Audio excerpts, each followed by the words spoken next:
Cette semaine, aux Échos du Vatican, le Saint-Père visite des prêtres et des religieux touchés par la maladie et la vieillesse. Une rencontre intense en émotion et en prière. Le souverain pontife visite également la Villa Nazareth, un centre d'accueil pour des jeunes brillants mais sans ressources financières. Nous parlerons également du prochain voyage du pape en fin de semaine en Arménie. Quel est le programme? Quels sont les enjeux? Réponse à suivre dans cette émission.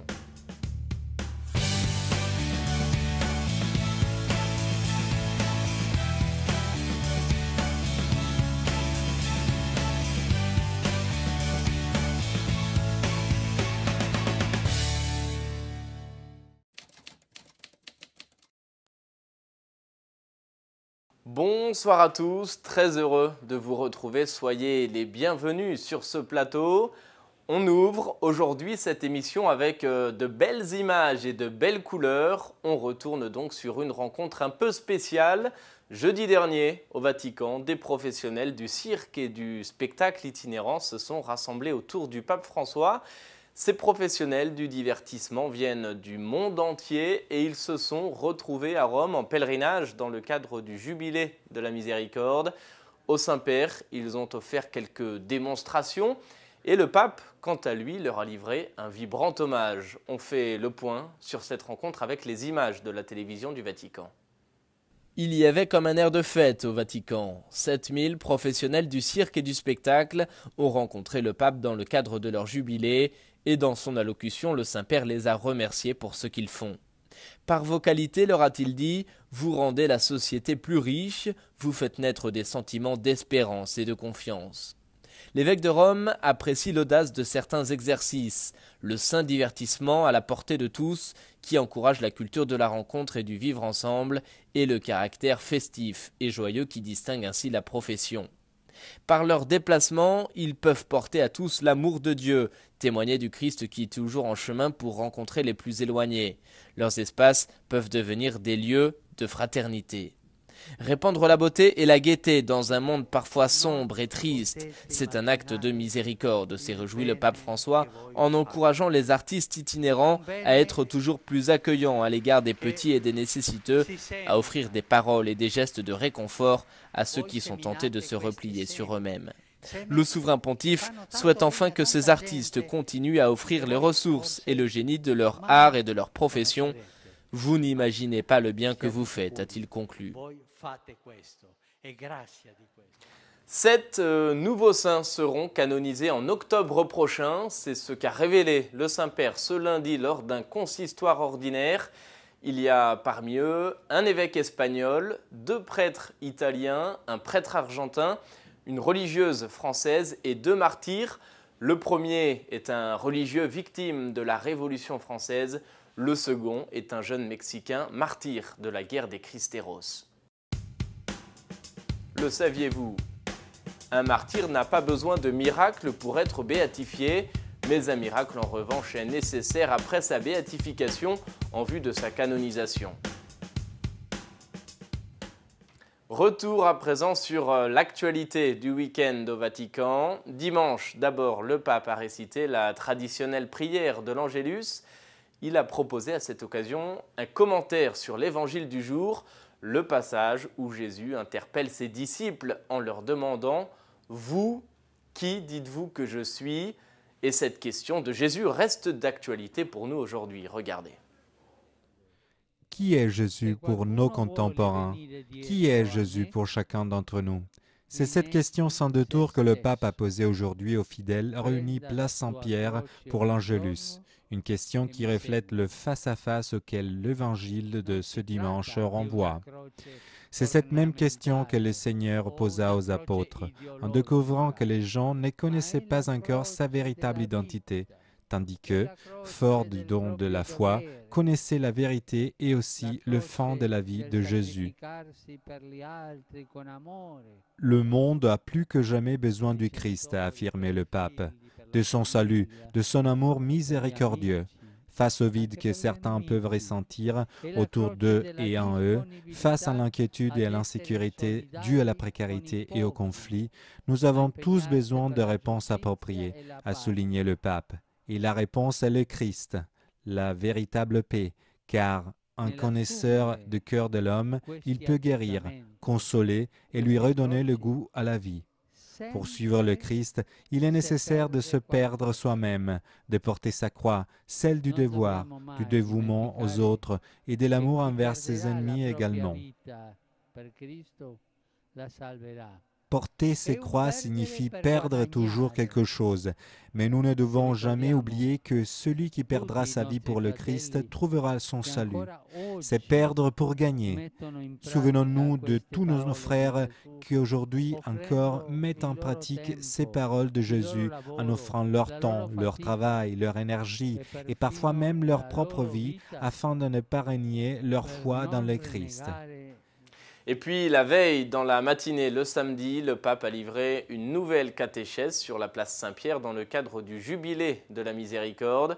Le pape a développé sa réflexion sur le thème de la conversion et en particulier sur la conversion intérieure. Il nous suffit pour cela, dit le pape, d'ouvrir notre cœur. Le bon Dieu, quant à lui, fera le reste pour nous faire avancer. On écoute un résumé de son allocution. La conversion passe à travers le partage. C'est le concept important rappelé par le pape François dans la catéchèse à l'audience jubilaire sur la place Saint-Pierre. Le pape a rappelé que dans les prêches de prophètes, la conversion était un retour vers le Seigneur pour demander pardon et un changement de vitesse dans sa vie. Jésus insiste, a souligné le pape, sur la dimension intérieure de la conversion, qui en effet est le premier mot de sa prédication. Convertissez-vous et croyez à l'Évangile. C'est une union pleine du cœur et de l'esprit, un vrai renouveau de la personne comme celui de Matthieu et Zachée. Jésus ne se pose pas en juge, a dit le pape, mais il devient lui-même le prochain.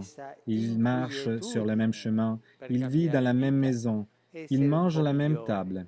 Combien de fois, a ajouté le pape, nous sommes inquiets car nous ne sommes pas contents du chemin que nous avons emprunté dans une vie inutile. Eh bien, on peut changer en prenant la main que Jésus nous tend, lui qui bouleverse le cœur et qui nous rend meilleurs. Suivons nous aussi cette invitation du Seigneur sans faire résistance. Seulement, si nous nous ouvrons à la Sainte Miséricorde, nous trouvons la vraie joie et la vraie vie.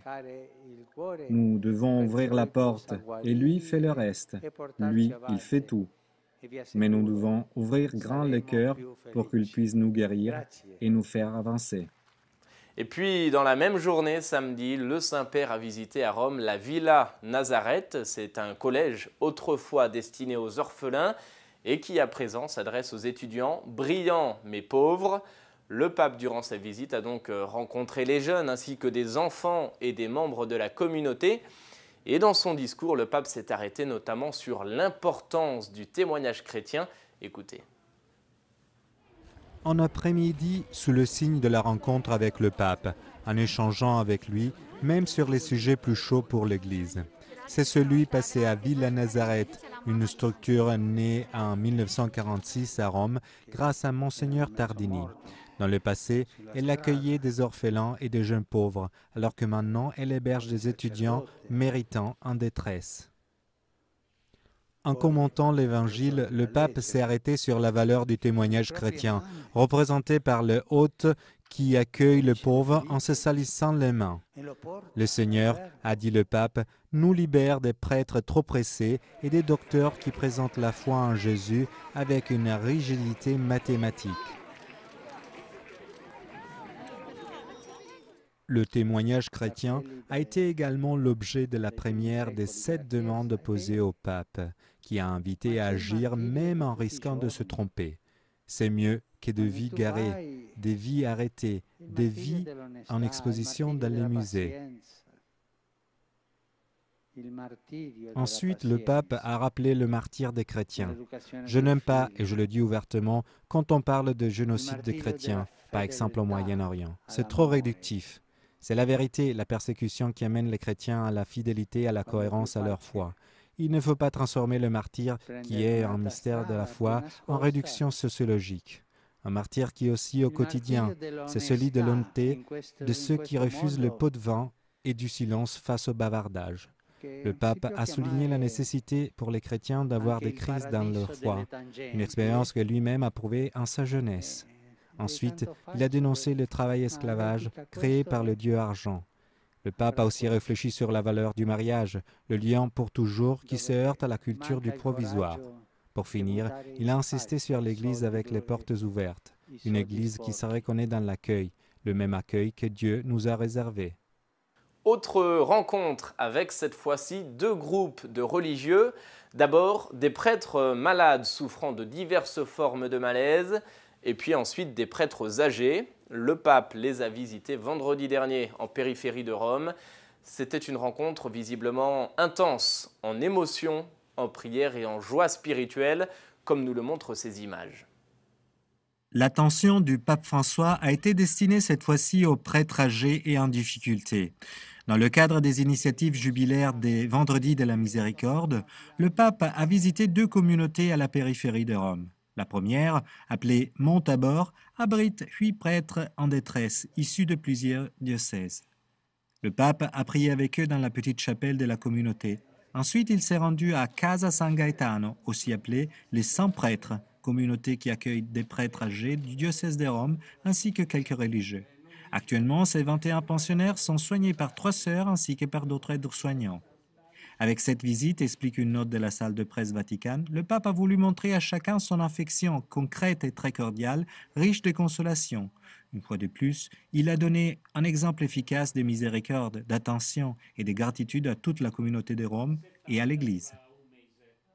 Vendredi également, le pape a rencontré le Conseil pontifical pour les laïcs.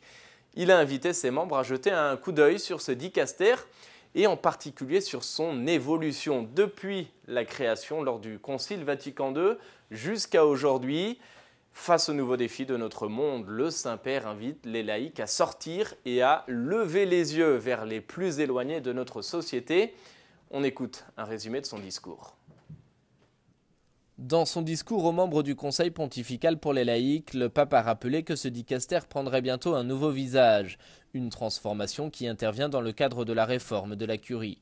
Et cette réforme, leur a dit le pape, est à prendre comme un signe de valorisation et d'estime pour le travail que vous faites.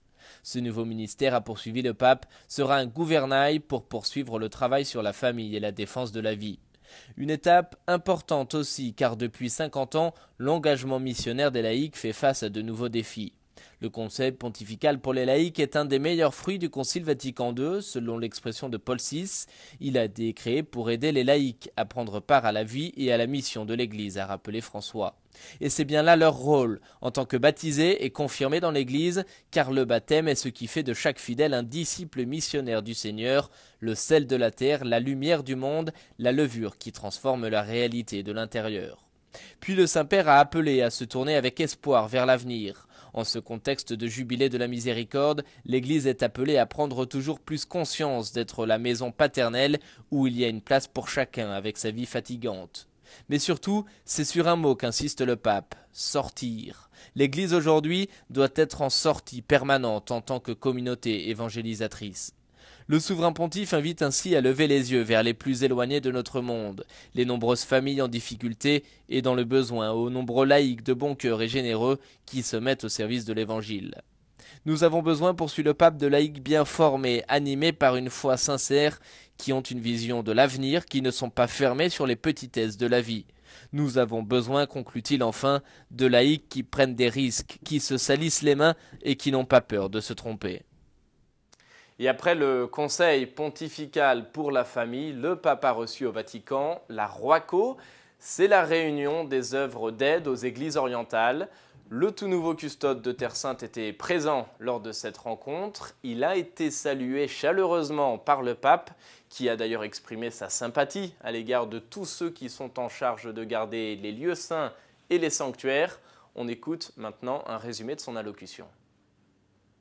Après avoir exprimé sa sympathie et sa reconnaissance à tous les frères en charge des lieux saints, le pape a pris une belle image pour évoquer la mission de la ROACO. Revenant sur la découverte d'une mosaïque d'ange lors des travaux de réfection à Bethléem, le pape a expliqué que cet ange, caché pendant des siècles sous du plâtre, forme avec les 6 autres déjà connus une sorte de procession le long d'un chemin qui commémore le mystère du Verbe qui s'est fait chair.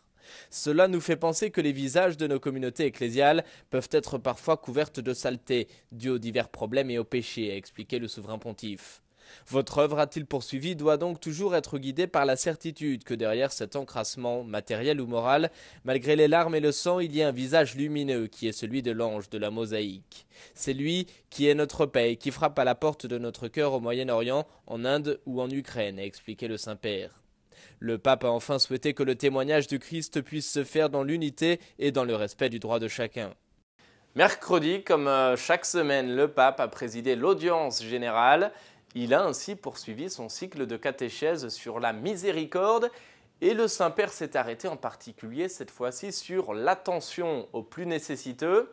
Le pape a notamment commenté le passage évangélique où Jésus rend la vue à l'aveugle de Jéricho et il a regretté qu'aujourd'hui des personnes soient encore marginalisées à cause d'un handicap. On écoute un résumé de sa catéchèse. Frères et sœurs, la figure de l'aveugle mendiant sur le bord de la route, à qui Jésus a rendu la vue, représente toutes ces personnes qui, même aujourd'hui, sont mises de côté à cause d'un désavantage physique ou autre. En s'arrêtant et en demandant qu'on le lui conduise, Jésus enlève l'aveugle du bord de la route et le met au centre de l'attention de ses disciples et de la foule. Le passage du Seigneur est une rencontre de miséricorde qui réunit tout le monde autour de lui pour permettre de reconnaître celui qui a besoin d'aide et de consolation. En demandant à l'aveugle ce qu'il veut qu'il fasse pour lui, Jésus se comporte à son égard comme un humble serviteur. Dieu se fait serviteur de l'homme pécheur. Grâce à sa foi, désormais l'aveugle peut voir, mais surtout, il se sent aimé par Jésus. Et alors le récit nous dit que l'aveugle se met à le suivre en glorifiant Dieu. Il se fait disciple. Et poursuit le récit, tout le peuple, en voyant cela, rend gloire à Dieu. Ce qui est arrivé à l'aveugle fait en sorte que finalement, les gens aussi voient. Ainsi, Jésus répand sa miséricorde sur tous ceux qu'il rencontre. Il les appelle, les rassemble, les guérit et les illumine, créant un nouveau peuple qui célèbre les merveilles de son amour miséricordieux. On en vient maintenant au prochain voyage du pape, c'est en Arménie. Le Saint-Père s'y rendra en fin de semaine du 24 au 26 juillet prochain. La visite est très attendue par les Arméniens, mais quel est le contexte exactement? Pourquoi le pape décide de se rendre en Arménie? Quel est son programme et quels sont les enjeux de ce voyage? On répond à ces questions avec l'éclairage d'Émilie Callan. Annoncé en avril dernier, le Saint-Père a été invité en Arménie par le patriarche suprême et catholicos des Arméniens, sa sainteté Karékine II. L'Église arménienne a une opinion favorable à l'égard du pape François. L'an dernier, d'abord, il avait nommé Saint Grégoire de Narek, un moine arménien du Xe siècle, docteur de l'Église. Mais c'est surtout grâce à sa prise de position sur la question du génocide arménien, le massacre de près d'1,5 million de personnes au début du XXe siècle par l'Empire ottoman. L'an dernier, lors d'une messe pour célébrer le rite arménien, le pape avait qualifié de génocide la mort de milliers d'Arméniens à compter de 1915. La déclaration du pape François avait d'ailleurs suscité la critique de la Turquie et même l'affaiblissement des relations entre elle et le Saint-Siège. En effet, la Turquie ne reconnaît pas le génocide arménien. Donc, la visite du pape réaffirme alors l'existence du premier génocide du XXe siècle, comme l'avait aussi reconnu le pape Jean-Paul II en 2001. Une visite qui avait renforcé les liens entre les orthodoxes d'Arménie et les catholiques. Sur les pas de son prédécesseur, 15 ans après la visite de Jean-Paul II, qui y était allé pour commémorer les 1700 ans du premier pays chrétien, le pape François se rendra notamment au mémorial du génocide arménien à Erevan.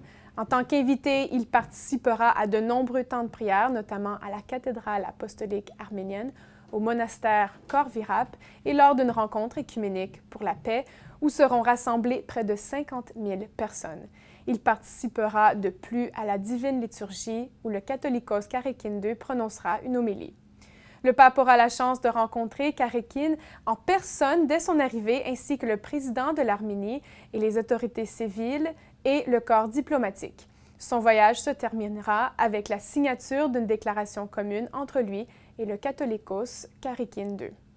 Le voyage du pape François vient raffermir l'histoire arménienne et montre sa proximité avec tous les chrétiens, là où ils sont aujourd'hui victimes de persécutions. L'Église arménienne compte pour 85% des chrétiens du pays. On s'attend donc à ce que les gestes et les paroles du pape soient un hommage aux chrétiens d'Arménie et l'occasion de bâtir des ponts entre les communautés chrétiennes, mais aussi avec les religions des pays avoisinants. Il devait d'ailleurs visiter la Géorgie et l'Azerbaïdjan, mais en raison des tensions qui montent depuis quelque temps dans la Caucase entre l'Arménie et l'Azerbaïdjan et de la réunion panorthodoxe en Crète, cette visite a été repoussée au mois de septembre et octobre. Et sachez à présent que le pape vient de nommer un nouvel évêque auxiliaire pour l'archidiocèse de Toronto. Il s'agit de Monseigneur Robert Cassoun, il est basilien. Il était, au moment de sa nomination vendredi dernier, curé d'une paroisse d'Edmonton en Alberta. Il est aujourd'hui âgé de 65 ans et ils sont désormais 4 évêques auxiliaires pour aider l'archevêque de Toronto, le cardinal Thomas Collins. La question de la semaine, et c'est Véronique qui la pose. Elle demande quels sont les signes distinctifs de l'évêque. Eh bien, il y a 5 signes que l'on peut attribuer à l'évêque. L'anneau pastoral d'abord, symbole de fidélité au peuple chrétien dont il a la charge. La croix pectorale ensuite, qui caractérise son appartenance au Christ. La mitre, qui symbolise la sainteté que doit rechercher l'évêque. La crosse également, qui est le symbole du pasteur qui veille sur son troupeau. Et enfin, le violet, couleur épiscopale, qui représente la tempérance, une des 4 vertus cardinales. Vous avez peut-être vous aussi une question à poser, alors n'hésitez pas, envoyez-la moi sur la page Facebook de Sel et Lumière ou par courriel à l'adresse suivante info@celletlumieretv.org. Voilà, c'est ainsi que s'achève cette émission. Merci d'avoir été avec nous, merci de votre fidélité. Je vous souhaite à tous une agréable soirée et je vous dis à bientôt pour de nouveaux échos du Vatican.